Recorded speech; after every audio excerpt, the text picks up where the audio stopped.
Olá, pessoas do segundo ano do ensino médio. Como é que vocês estão? Espero que bem, saudáveis, né? Eu espero que em casa, isso é muito importante, ok? E eu espero que também estudando, tá? Eu tenho certeza, não tenho dúvida alguma, que vocês continuam estudando as matérias, tudo direitinho, durante esse distanciamento social. E para ajudar nisso, eu estou aqui testando um formato diferente para as nossas aulas, que é através dos vídeos, né? Eu sinto muita falta de mostrar aqueles mapas incríveis que vocês adoram, aqueles gráficos maravilhosos. Então, para matar essa saudade, eu escolhi uma aula importante, que é o quê? A gente vai dar continuidade a recursos naturais, que a gente estava falando, né? Principalmente no IB, mas se especificando um pouco em comida, ok? Assunto bom. Então, falando sobre gráficos e tendências e padrões na questão da produção e no consumo de alimentos, ok? Mas fica tranquilo, Thiago, ok? Se você estiver assistindo essa aula, e eu espero que esteja, isso vai ser muito útil para a gente também na questão do ensino regular e muito sobre temas de vestibular. Tanto associado com a população, como é que a gente alimenta tanta gente, como é que essas pessoas se alimentam, a questão da geografia agrária, que a gente vai trabalhar ainda esse ano. Então, esse é um assunto extremamente importante, tanto para o IB, que é um conteúdo, né, previsto, quanto para o conteúdo do MEC, regular, do vestibular. Tá legal? Acho que dá para entender mais ou menos a proposta, tá? Não esperem algo muito técnico dos vídeos. Eu não sou um youtuber, é bom deixar isso bem claro de início, tá bom? Então eu tô pegando aos pouquinhos aqui o jeito e vamos ver se funciona, tá legal? Vamos começar? Tá na hora, né? Matar a saudade um pouquinho. Vamos lá.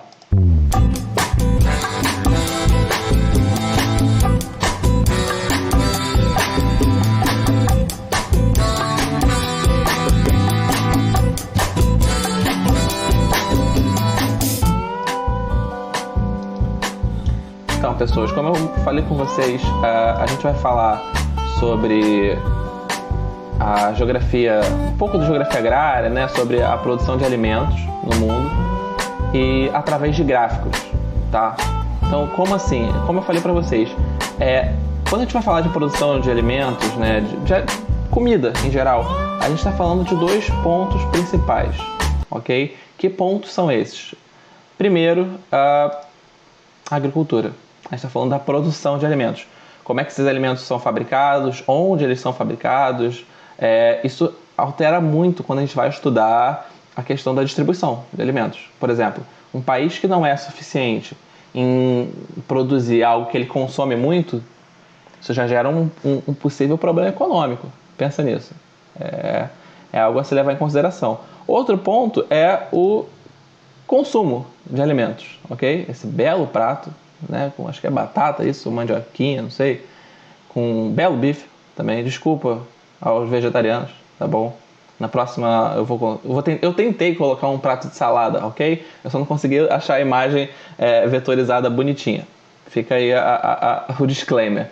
Mas consumo, gente, o que uma população consome mais ou menos é muito relevante em relação ao que tem que ser produzido, ao que precisa ser comprado ou importado. Então, e fora isso, a questão do nosso querido planeta. Como assim? O que a agricultura vai fazer em relação às demandas, os impactos ambientais que a agricultura e o consumo de alimentos pode ter. E, ao mesmo tempo, gente, alguém vai produzir e alguém vai consumir esses alimentos. E a grande pergunta da geografia é sempre onde? De onde vem, quem produz, quem consome. Então, vamos tentar entender um pouquinho as coisas nesse aspecto. Então tá aí a nossa apresentação, bonita, linda, maravilhosa, esse campo com esse céu. Obrigado. Então, gente, o primeiro mapa, dá uma olhada aí, é sobre as áreas de produção as áreas de produção de alimentos, tá vendo? De 1700 a 2000, a área devotada, né, a área dedicada, à agricultura. Então, repara, o que acontece aqui em 1700? Eu tenho uma costa leste dos Estados Unidos, eu tenho algumas áreas próximas ao litoral do Brasil, eu tenho a Europa já caindo, né, com as maiores porcentagens de terra, mas que, olha onde isso vai se concentrar em 2000, 300 anos depois, eu tenho outras áreas, principalmente aqui na Ásia, na China, que estão produzindo mais alimentos. Então, repara, as áreas que vão produzir mudam ao longo do tempo. E se de 1700 a 2000 a gente já percebe uma mudança significativa, tá? A Europa produzindo mais em mais áreas. No mundo como um todo tem mais áreas produzindo alimentos. Um dos pontos que Malthus não contava muito, né? Então, esse é um dos pontos porque Malthus acabou prevendo de maneira equivocada. Ele não achava, não podia prever que tantas áreas no mundo pudessem produzir alimentos. Agora, de 1960 a 2000, a mudança nessa porcentagem. Olha só. Vê o que vocês conseguem observar. Em verde, mais áreas, né, cultivando. Então, no Brasil, eu tenho várias áreas que aumentaram o cultivo, certo? Algumas que diminuíram um pouquinho. Mas olha o padrão aqui no hemisfério norte, ó. Nos Estados Unidos, você olha, e essa parte aqui, para os mais curiosos, a gente chama de Manufacturing Belt nos Estados Unidos. É a área mais industrializada dos Estados Unidos. Então, eu já acabei dando a resposta. Por que essas áreas estão com cada vez menos cultivos? Industrialização. 1960 a 2000, olha a China. Certinho, onde a gente conhece as ZEEs, lembra? As zonas economicamente especiais da China. Então, isso vai ter um impacto na agricultura. Então, menos áreas em algumas partes do mundo sendo dedicadas para a agricultura. Em outras, aumentando. Ó. O continente africano aqui, o sul do Brasil aumentando também. A Indonésia aqui, o sul da Ásia. E aqui é a mudança, perdão, cortou um pouquinho aqui o título, mas é a mudança na área dedicada à agricultura de 2000 a 2015, ok? E aí, cuidado, porque esse mapa ele meio que inverteu as cores, tá? Esse aqui, quanto mais verde, mais tinha aumentado. Nesse aqui é o contrário, quanto mais verde, mais diminuiu. Então, nos últimos, mais ou menos 15 anos, de 2000 a 2015, olha só, os países onde aumentou o cultivo, principalmente países emergentes e não industrializados. Olha que interessante o Brasil. A gente tem no Brasil, mesmo que seja um país emergente, um país que se industrializou ao longo desse tempo todo, desde 60, a gente continua crescendo em área agrícola. Porque acaba que o setor primário ainda tem um papel importante na nossa economia. Mas, de novo, olha o padrão aqui na América do Norte, o padrão na Europa, Austrália, países... Olha, a Índia já começou a reduzir. Então, um dos países com maiores populações, China e Índia. Isso é uma informação muito importante. Os países com maiores populações não estão produzindo não estão com uma área tão grande para produzir alimentos. Guarda essa informação porque ela é extremamente relevante. E aí um gráfico bonitinho, ó. Ainda bem que eu botei embaixo. Deixa eu só tirar, até tirar a minha cara aqui, para vocês verem melhor. Aqui as áreas agrícolas, né? Terrenos agrícolas, como porcentagem do total da área em algumas regiões. Como assim, pessoas? Isso quer dizer, deixa eu voltar, cada linha dessa é uma área diferente, tá? Então, deixa eu ver se eu consigo... Voltou meu cursor. Cada linha é uma área do mundo, ok? Sendo que o amarelo é Europa Central, a roxa é o Oriente Médio. Em vermelho, aí vocês já começam a conseguir enxergar, né? Depois pausem o vídeo e fiquem olhando com calma, tentando entender o gráfico. Parece difícil, um pouco, mas nem tanto, tá? Vocês conseguem fazer isso tranquilamente. Então, olha no mundo, a mudança na área total, a porcentagem, não mudou muito, certo? Caiu um pouco aqui nos anos 80, algumas áreas caiu muito, como a Europa, ou seja, a porcentagem de área dentro da Europa para a agricultura caiu vertiginosamente. Temos alguns pontos interessantes também aqui, ó, no Oriente Médio. O que pode significar o aumento aqui no Oriente Médio e o que vai explicar, por exemplo, aqui também na América Latina?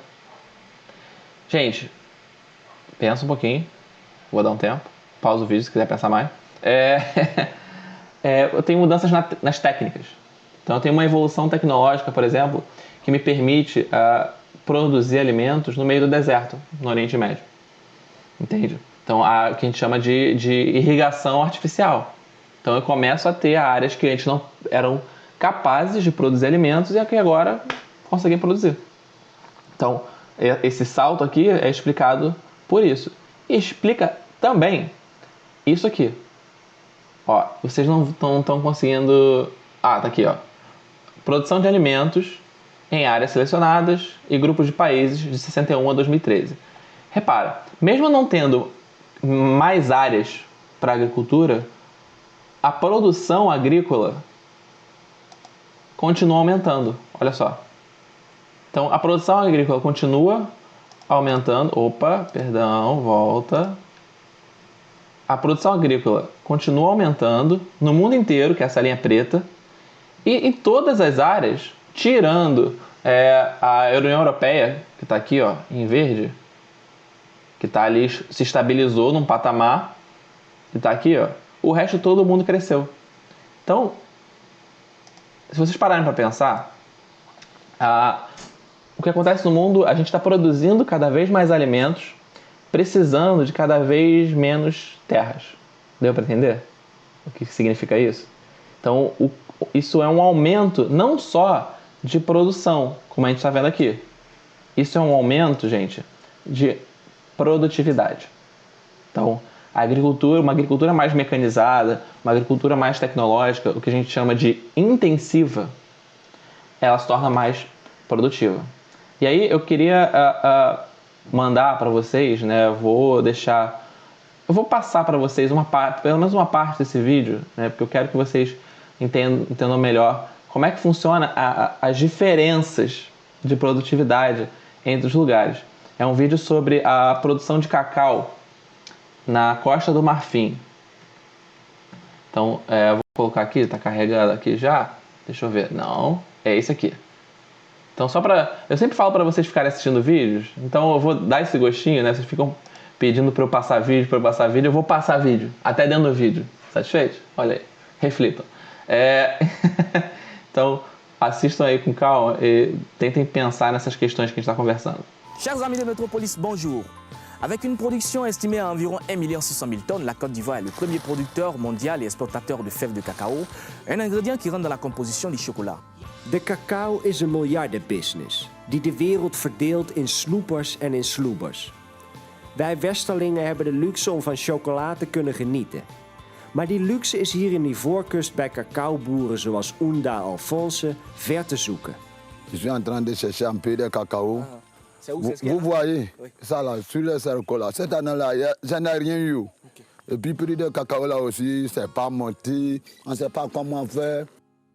Alphonse is een van de 700.000 kleine boeren werkzaam in de Ivoriaanse cacaoteelt.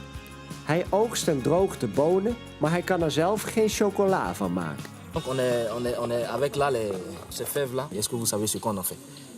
En tout cas, nous on ne sait pas comment on prend le cacao là même pour feu.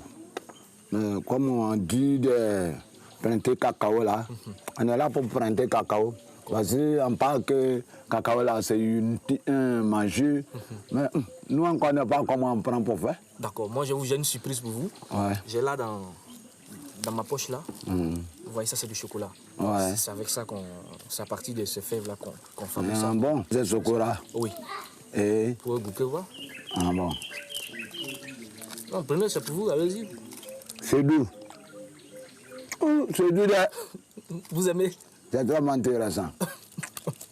Le cacao là, c'est bon truc. Ah bon? On mange. Vous aimez ça? Vraiment on aime. Vous n'avez jamais goûté au chocolat? Non, on n'a jamais goûté au chocolat. Si c'est pas aujourd'hui.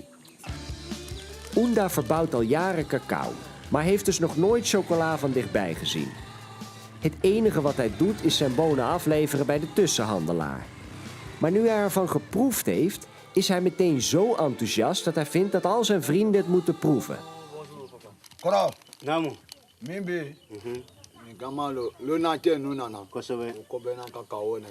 Nya fo an le fɛ. Kosɛbɛ. Tambabo b'a da ka baara min kɛ. Ale le kɛla nin ye. Ka di mɔgɔ wɛrɛ ma. A cɛ sama ka bon domunu ye dɛ. domunu lo. I donne à tout le monde bon goûter. C'est doux. Oh. Ni lo tambabo nu ba domunu. Chocolade is nauwelijks verkrijgbaar in Ivoorkust. Bovendien is het daar relatief duur. Een chocoladereep kost hier €2 per stuk. En Alphonse verdient maar €7,50 per dag. Van dat geld moet hij 15 gezinsleden onderhouden en betaalt hij 4 arbeiders. We zijn op de kleine plantage van Ounda Alphonse, die druk bezig is om samen met zijn arbeiders de rijpe cacaovruchten te oogsten. Kokoto mo kana maka.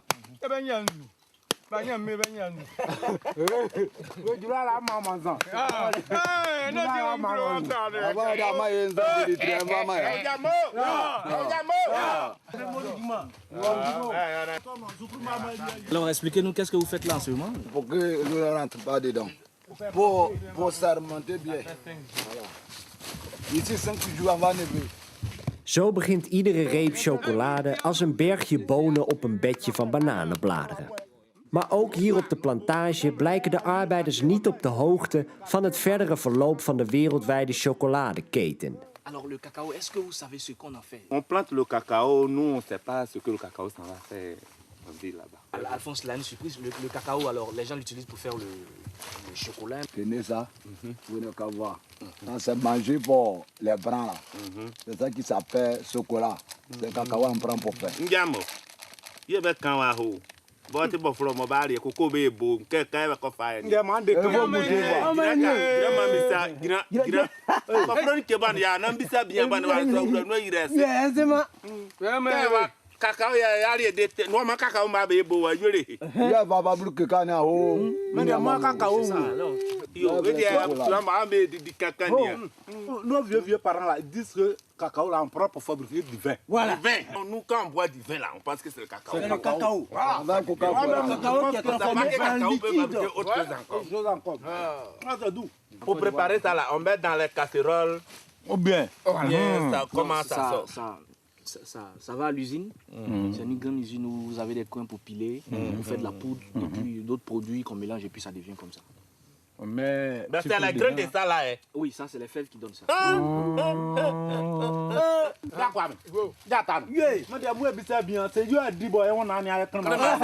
Est-ce que c'est cela que vous avez mangé et puis votre corps est bien propre à travers le chocolat? Ah, manger beaucoup. Oui. Non, c'est pas le chocolat qui a rendu. Mais vraiment, nous, parce que.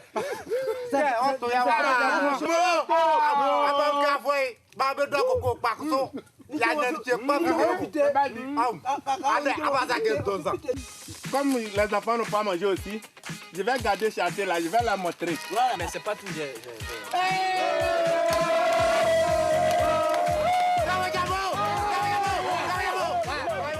Alphonse en zijn harde werkers hebben de smaak meteen goed te pakken.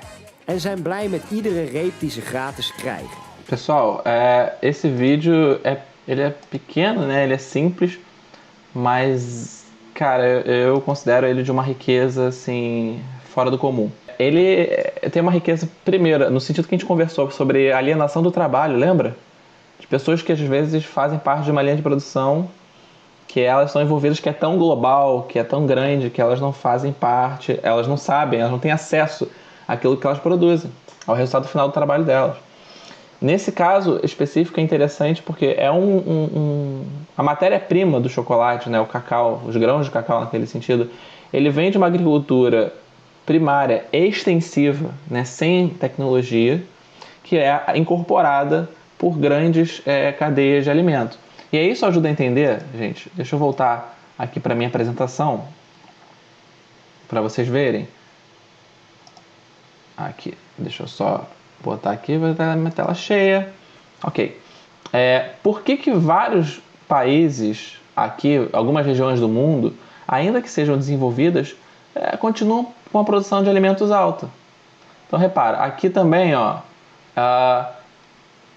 aqui também a gente vê que a Europa, em amarelo, tem muitas áreas de cultivo, uma produção grande de alimentos.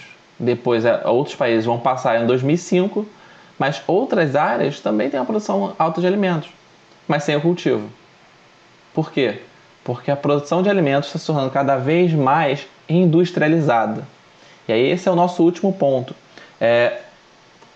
A agricultura, ela deixa de ocupar tantas terras, ela passa a usar mais máquinas, tá? E ela passa a ser mais industrializada e mais produtiva nesse sentido. O que não significa que é tudo ótimo, porque a gente viu que tem trabalhadores ainda em situações muito, muito vulneráveis e que não têm acesso àquilo que eles produzem, às benesses dessa indústria. Então existe uma disparidade grande, tá? Não significa que está tudo bem, está tudo resolvido.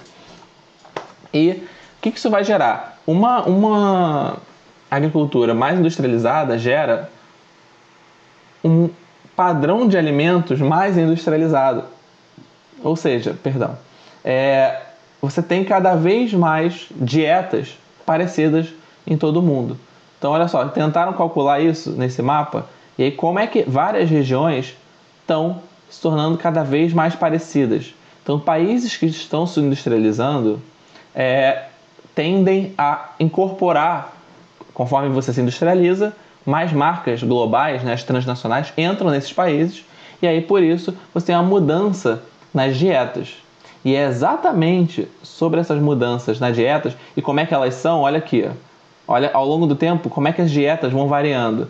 A gente passa a ingerir cada vez mais caloria, a gente passa a ganhar cada vez mais peso, consumir cada vez mais proteína e aí também cada vez mais gordura. Caso alguém tenha mais curiosidade, se chama de transição nutricional. É como se fosse uma forma de explicar essas mudanças acontecendo. E aí, sobre essas mudanças, eu queria passar mais um vídeo curto, mas que eu acho extremamente relevante no ponto de vista de a gente entender como é que essas mudanças acontecem, o que isso significa para essas pessoas, mudar essas dietas, o impacto na saúde, na cultura dessas pessoas. E aí depois a gente volta para fechar isso, tá legal? Então, vamos lá rapidinho. Vamos abrir o nosso segundo link aqui, que é o nosso case study de hoje. Adivinha sobre quem é?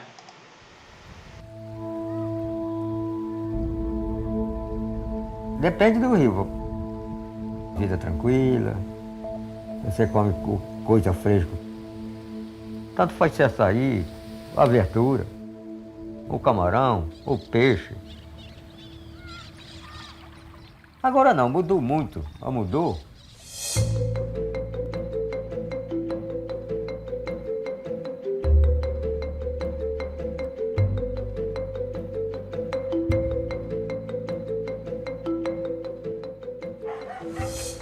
Ultra-processed foods, soft drinks, salty and sweet snacks, and a lot of ready meals are actually not foods, they are formulations.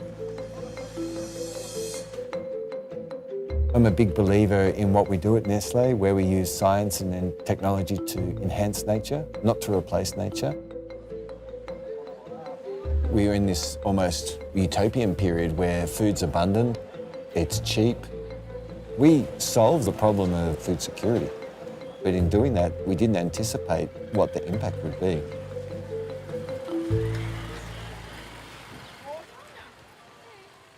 Now we focus on things like reducing salt and reducing saturated fat. In epidemiology, we see the vector of a disease. So mosquitoes are the vector of malaria. The vector of obesity is ultra-processed foods. Obesity is increasing all over the world. In Brazil, every year we have 1 million new cases of obesity.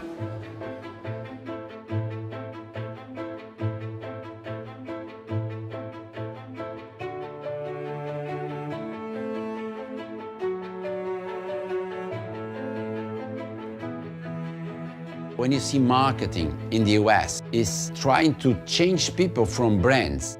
In Brazil, it's to make people change from traditional diets to ultra-processed foods.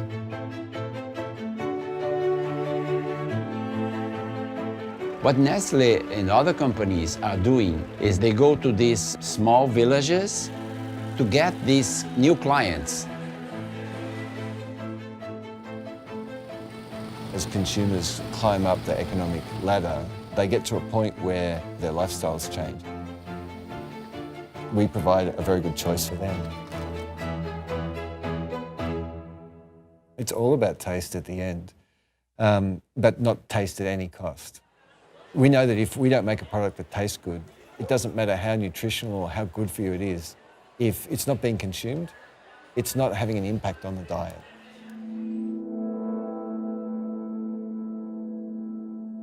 The success of these big food corporations will be the destruction of dietary diversity. Os produtos da Nestlé são mais gostosos, tem mais nutrientes, né, vitaminas. É bom. Se tivesse condições, né, a gente comprava para todo mundo tomar da Nestlé.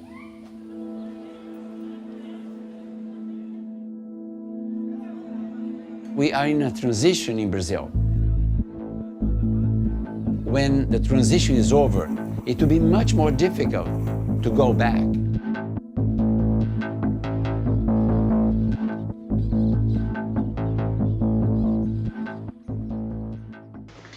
Então, pessoas, tem muito a ver com o que a gente está conversando, né? Então, repara o quanto isso faz parte de um planejamento de grandes empresas, de realmente mudar a dieta das pessoas. Vocês viram o funcionário da Nestlé, o gerente, se eu não me engano, da Nestlé, falando sobre o objetivo, o impacto de mudar a dieta das pessoas. Segundo ele, por um propósito nobre, de comidas mais gostosas, mais saudáveis, mas ao mesmo tempo ultraprocessadas. Então, gente, a gente acaba tendo cada vez um distanciamento maior da comida, por conta daquilo que a gente conversou, da produção ser cada vez maior, cada vez mais mecanizada, a gente cada vez menos está ligado às atividades que produzem os alimentos. Então, isso impacta diretamente o nosso comportamento, né, em relação ao que a gente escolhe comer, as nossas ideias no sentido do que é bom, do que é ruim, do que faz sucesso, do que não faz, e também a nossa saúde, porque todas essas comidas têm cada uma o seu valor nutricional e os seus impactos na nossa saúde. Então isso acaba tendo uma relevância muito importante. Espero que vocês sejam entendidos. É muito ruim não poder falar. E aí, todo mundo entendeu? Preciso repetir? Difícil. Enfim, a última coisa que eu queria mostrar para vocês é sobre uma coisa que a gente já viu quando a gente estava quando vocês estavam no primeiro ano do ensino médio. Não sei se vocês vão lembrar do Dollar Street. O que é a Dollar Street? Tá? É esse site que a gente viu uma vez, que tem várias famílias do mundo inteiro classificadas por renda. Lembra? Então, para cá são famílias mais pobres, para cá são famílias mais ricas. Então, eu queria mostrar para vocês alguns parâmetros de análise, por exemplo, de carne. Olha o que significa carne. Vamos colocar aqui. Mas olha o que significa carne em vários lugares do mundo de acordo com a renda. Como é que rendas menores vão estar, muitas das vezes, na maioria das vezes, ligadas à agricultura. Aqui, ó, $50 por mês, Papua Nova Guiné, aqui na Libéria, o que é carne. E em áreas com maior renda, países mais industrializados, por exemplo, o México, ou até na Colômbia, com uma renda maior, você tem esses alimentos industrializados. Olha aqui, Jordânia não é um país extremamente industrializado, mas essa família tem uma renda extremamente alta. Então repara como a gente consegue perceber essa mudança, ainda que com algumas diferenças culturais bem estabelecidas, mas em vários casos, ó, de novo, mais um animal aqui em Mianmar. Brasil, ó, comida com carne congelada, mas você vê que é de açougue. Aqui, ó, Estados Unidos, Índia, você começa a ver cada vez mais, dependendo da renda dessas famílias, produtos industrializados. A mesma coisa aqui, grãos. Que são os grãos, né?